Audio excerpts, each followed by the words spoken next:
Hello everyone, আশা করি তোমরা সবাই ভালো আছো এবং সুস্থ আছো। তো আজকে যে ভিডিওটা বানাচ্ছি সেই ভিডিওটা একটু খুশি হয়েও বানাচ্ছি, আবার একটা দুঃখের সাথেও বানাচ্ছি।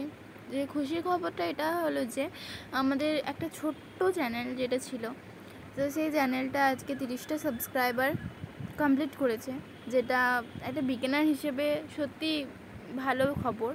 তার মধ্যে তোমাদের এত কি বলবো, তোমরা এতটা মানে কমিউনিকেট করেছো আমার সাথে, যে আমি কমেন্টগুলো সত্যিই পড়তে খুব ভালো লাগছে। এবং তারপরে আরেকটা ব্যাপার যে তোমরা কোনো নেগেটিভ কমেন্ট করোনি, এটা আমার সত্যিই খুব ভালো বিষয় লাগছে। ঠিক আছে, তো আরেকটা খারাপ খবর হচ্ছে যে এই বছর যেহেতু লেটে আমি ভিডিওটা ছাড়ছি, মানে ভিডিও করছি, তো এই বছর মনে হয় না আমি সিবিএসসির কারিকুলাম মেনে কোনো কিছু করতে পারবো। কারণ এই বছরটা আমি আমার নিজের একটা যে আগে যে স্কুলে পড়তাম, তো সেই স্কুল কমপ্লিট হয়ে আমার আরেকটা স্কুলে আমার অ্যাডমিশন নেওয়া হয়েছে।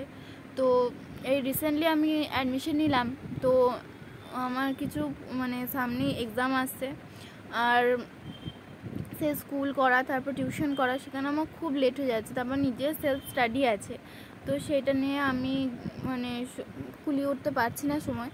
তাও আমি ট্রাই করব আমি ভিডিও বানানো, রেগুলারলি না হোক, আমি ছেড়ে দেবো না ভিডিও বানানো। ঠিক আছে, তো সেই সময় একটু প্লিজ কমিউনিকেট করে নিও, কারণ চ্যানেলটা এখন দেখলাম মানে কি বলবো, এখন একটু বেশি মানে ইমপ্রেশনটা ভালো রয়েছে। ঠিক আছে, কিন্তু ইমপ্রেশনটা কমিয়ে দিও না প্লিজ। তো এটাই ছিল আজকের কথা, আর কিছুই ছিল না। তো আমার সত্যিই খারাপ লাগছে যে আমি রেগুলারলি ভিডিও আপডেট করতে পারবো না, কিন্তু হ্যাঁ, আমি পোস্ট করে দেবো কিছু কিছু পিকচার, সেগুলো তোমরা করে নিও। সেটা তোমাদের সত্যিই বলছি খুব কাজে লাগবে।